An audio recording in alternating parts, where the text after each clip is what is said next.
Makasika indrindra izay baolina kitra izay ary dia mpitsara baolina kitra izay mila ravinahitra miasa any ivelan'ny Madagasikara any any Niger marimarina koa Andriamatoa Rakototina Andriamaolsoa mitondra ny fahitany ny tolon'ny baolina kitra izy amin'izao fotoana izay anambarany mazava fa miemotra isika eo amin'ity tontolon'ny baolina kitra ity. Ny azo lazaina aloha zany satria efa lavalava ihany izay fotoana izay tany amin'ny folo sy roa arivo ny tena nandao teto hita hoe tsy nietsika tsy mivoatra mihitsy ny baolina kitra raha eo amin'ny statistika ny jerena malagasy ary tsapa ihany koa hoe sahirana mafy sika eo amin'ny fitantanana sy ny fampandehanana ny aty fotony izay mifanohitra tanteraka amin'ny zava-nisy hitana ihany Afrika satria ohatra mivaingana ilay firenena iainako amin'izao fotoana izay Niger tao anatin'izay taona nahatongavako 7 taona latsak'izay nahatafiditra kanina indroa misesy zareo miaraka amina président fédération vaovao midika izany fa miasa andro aman'alina na ny any fotony na ny amin'ny sehatry ny mpitatana aty ambivonana zany ahafahana mampandroso an'izany baolina kitra izany ka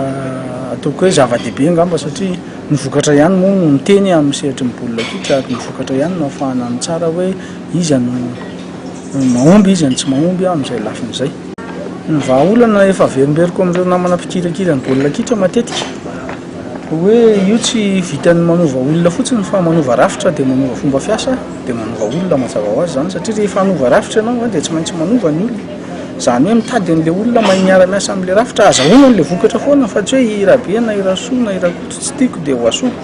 fa hoe ity ny rafitra vaovao ahafahana mahomby dia ireto ny olona mifanaraka aminy izay zany no hitako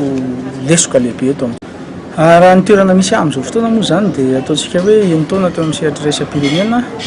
7 taona ny mpitsara raisam-pirenena teto Madagasikara ankehitriny dia mbola manampy endry zareo nigeriana ao anatin'izay sehatra izay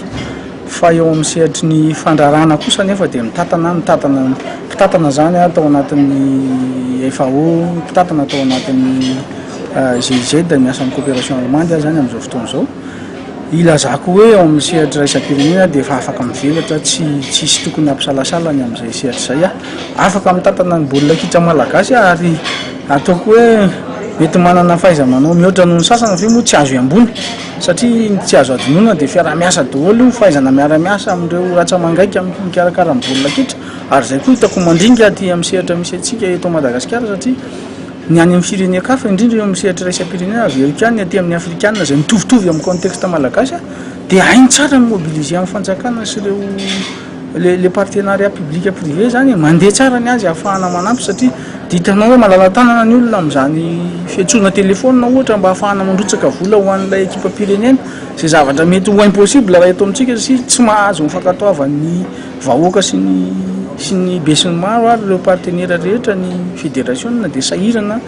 amin'ny ara-bolina isaky mandeha dia fahasaranana ara-bolina foana no arosy lazaina ka izay zavatra zany hitako hoe raha mahay miara-miasa amin'ireo partenera rehetra mahay mivelatra eo amin'ny sehatra raisam-pirenena dia tsy tokony olana izay zavatra izay afaka mitondra